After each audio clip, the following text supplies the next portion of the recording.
What's going on, you guys? Thomas Wagner here, head coach of Team ESBC. I'm actually going to start documenting my journey back to the stage after my operation that I had last year and not being able to train for a while. So, yeah, let's see how this goes. I'm also going to be showing you guys content with regards to my client's journey with my online coaching. Without further ado, let's go fuck some shit up.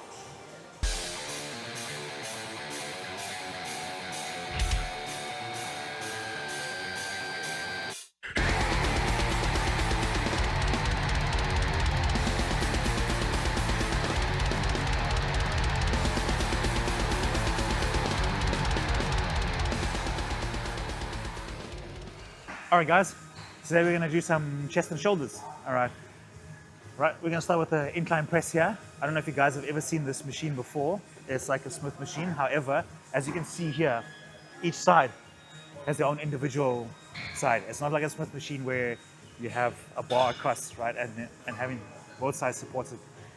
What's really cool about this machine is the fact that you can target either side of the body individually, and it's quite cool because you could use this machine as an incline press, flat press, shoulder press, or even a decline press. So as we film more stuff, you'll get to see that. Okay, without further ado, I'm going to do a couple of warm-up sets, and then we'll do some 4 working sets. Generally with the training, what I like to do is I generally don't enjoy the music that's played in the gym, or I'm easily distracted by noise around me. So I like to play some heavy shit. So today we'll be listening to some Lamb of God. Let's do this.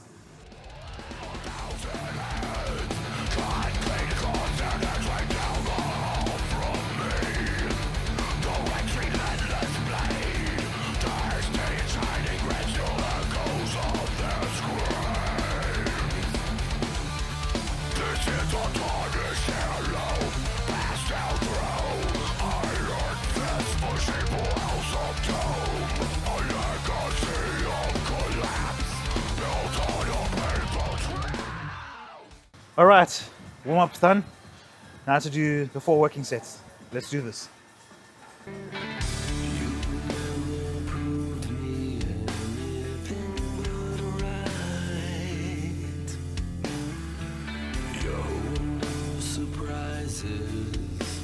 Consistency defined and an overwhelming sense of predictability. All right, guys. What you'll see with a lot of my training programs is that a lot of individual stuff.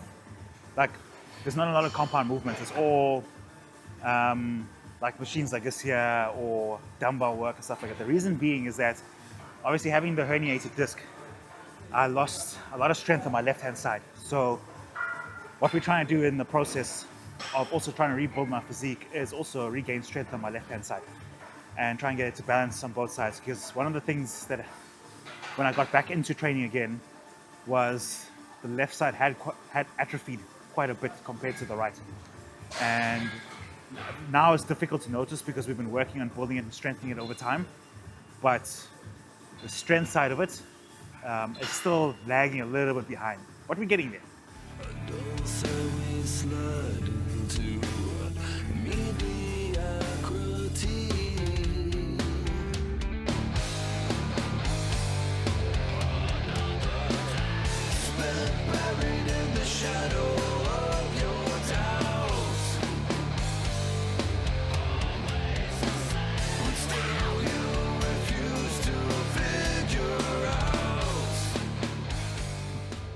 Alrighty, seated chest flies. Great exercise for a good chest contraction. Here we're gonna do. Okay, let's get something clear here. I always do 2 to 3 warm-ups for every exercise that I do before I actually get into my working sets. Just purely because I like to get nice and warm, and I'm extremely paranoid about getting an injury. So I rather just do a couple of warm-up sets. Doesn't cost you anything, and then get really stuck into it. Once you're nice and warm, you can push a lot harder as well. All right, let's go for it.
You know, as much as I love this gym, one of the most fucked up things is there's a KFC downstairs, and when you're really prepping for shows, that's the only time that that smell seems to travel into this gym.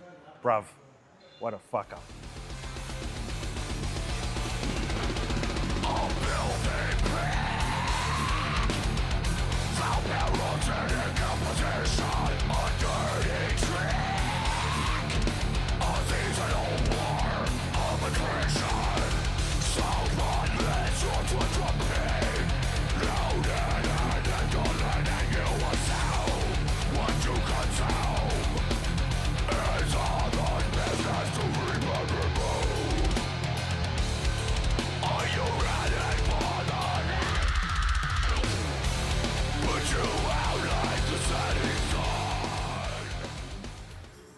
Alrighty, seated chest press.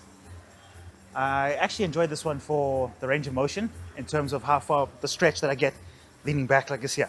And then obviously as you're pushing forward, the contraction is pretty fucking wild in this machine.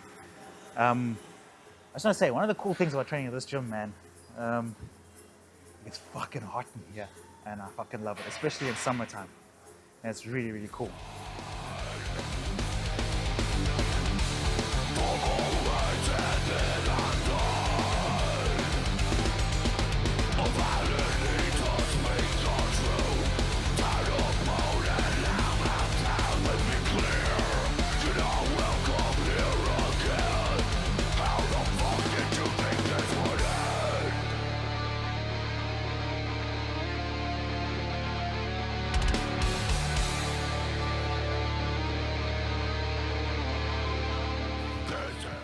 Forgot to start my watch for my workout.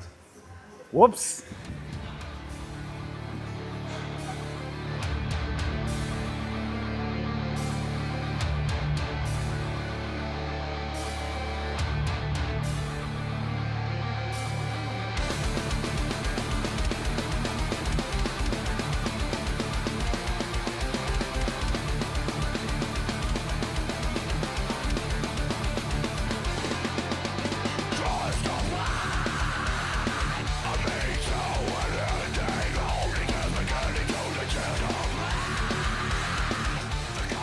You know what?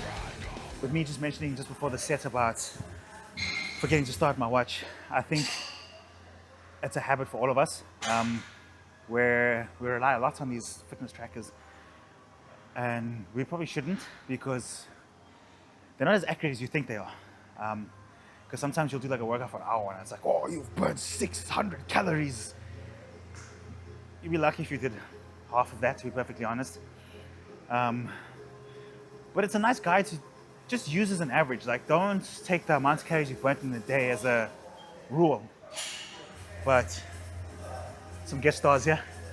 But yeah, don't take it as that's how much calories you burn for the day because, like I said, they're not accurate at all. But it's a nice guide to use that you're like, okay, you know what? I've done this workout for an hour, or I've done this many steps, or I've done this much cardio. It's great for that, you know? But honestly, I think these things are more suited for people in doing outside sports.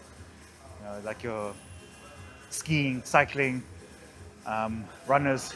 It's great for them.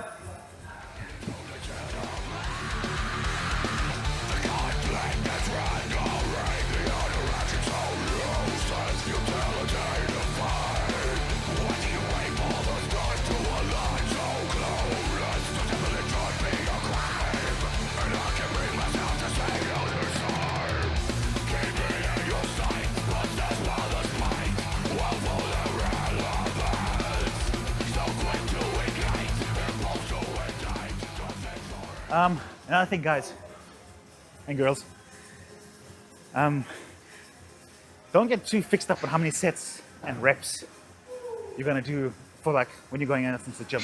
They're nice targets, nice goals, but you might find yourself doing 4 sets of 12 and every 12 is easy, you know, or you plan to do 4 sets of 12, but then you fail around the 8th or 10th rep, and now you're disappointed in yourself because you didn't get the other 2 reps.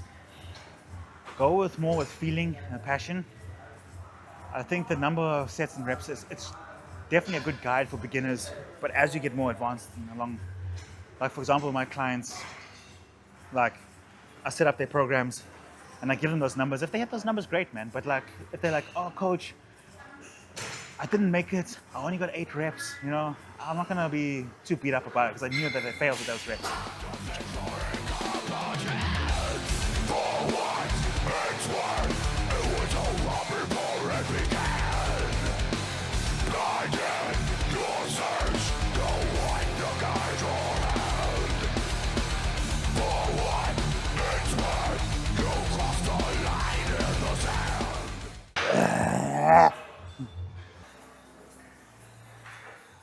All right, shoulder press.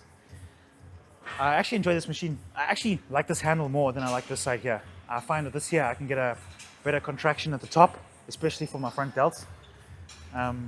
Yeah, check it out, see what it's like.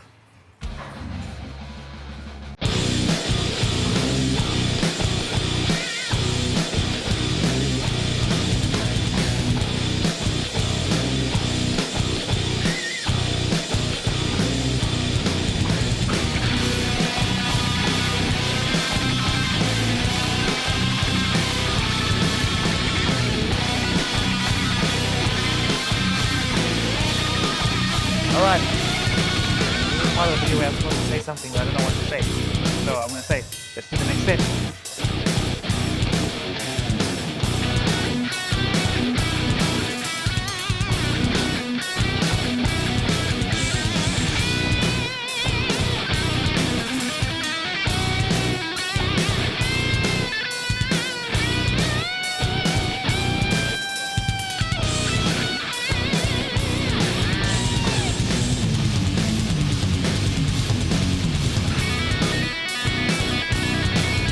That's it. Stop.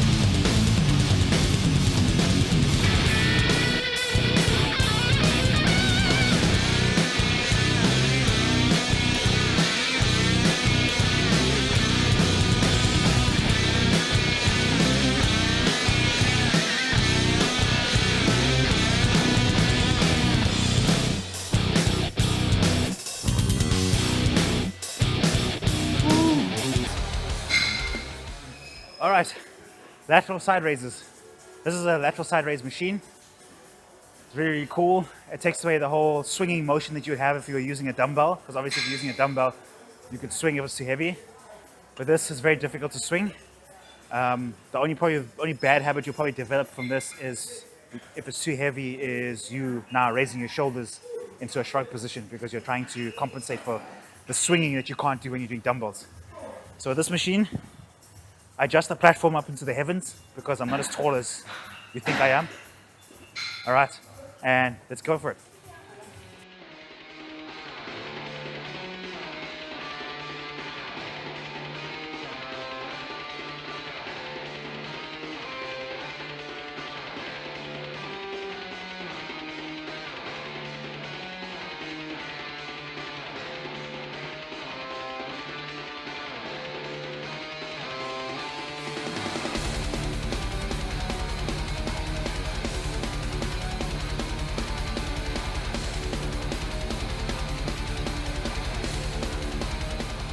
Okay guys, if you have an issue engaging your side delt, one of the things you could possibly do, which I actually do myself, is imagine, so if you're holding the handle like this, okay, instead of having it straight to your side, one of the things I like to do is, I like to turn my pinky finger upwards a little bit, almost as in, imagine if you're pouring a bottle of water out.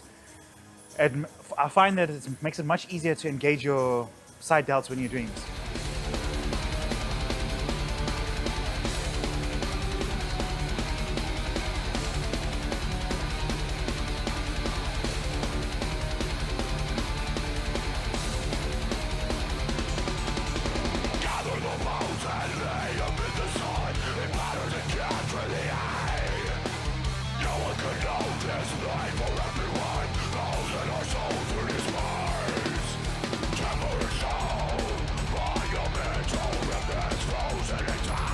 Felt that one.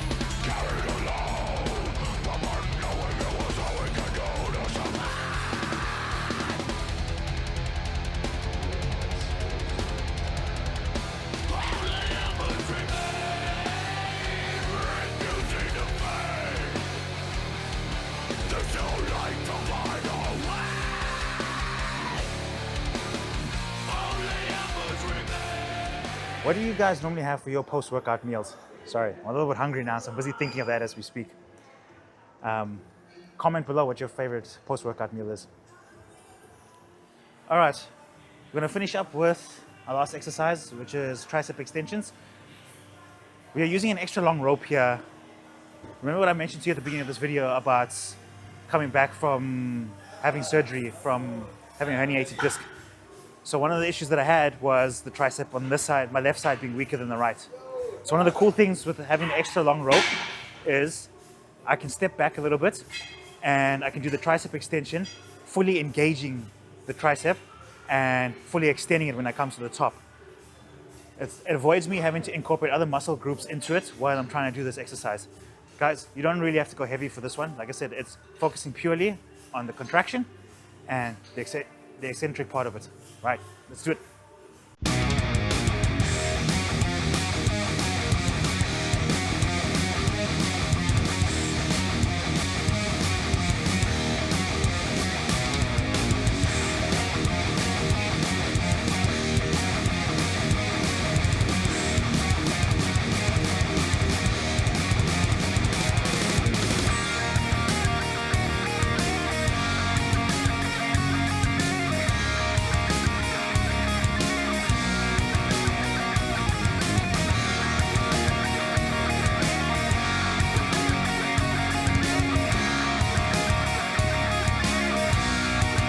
So every week I go and get rehab done. Well, actually I always go and get my massages done every week. It's vitally important, especially with like trying to get muscle growth going and stuff like that there. But I want to show you guys this. Check this. Can we talk about how my masseuse fucks me up? It's Ollie. Great guy. Fucks you up badly, but trust me, man, when he's done, body feels amazing.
Well over 100 grams per serving, and I don't have any gut issues, no bloats, no digestive issues, or any feeling of being full.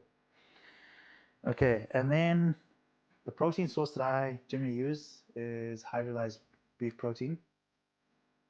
At the moment, it's hasn't been in South Africa for a while. I'm actually very grateful that USN has brought it back. Thank you, USN, for that. I generally prefer beef protein over whey protein. Guys, it's a preference thing. Like, whey gets absorbed faster than beef. However, the difference is not going to make you a better bodybuilder or a better athlete or anything of the sort. Beef protein,